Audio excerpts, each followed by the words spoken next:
Viongozi kutoka kaunti ya Tana River wameirai serikali kuu kutenga fedha maalum ili kufadhili miundo misingi za shule zilizoharibiwa na maji ya mafuriko.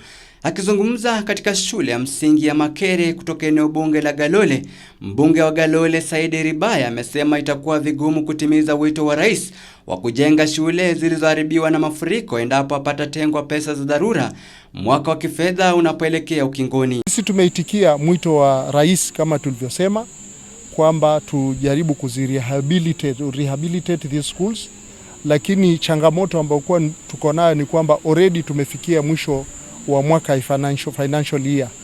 Sasa kuzishughulikia hizi shule inakuwa ni shida kupitia CDF kwa sababu already tushafika mwisho wa mwaka.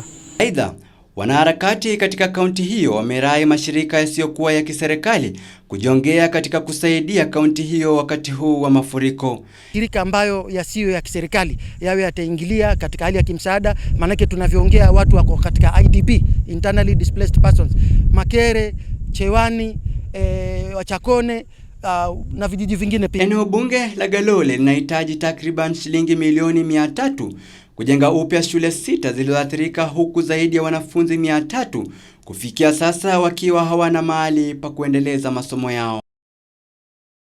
Muhula huu tumeathirika vikubwa sana.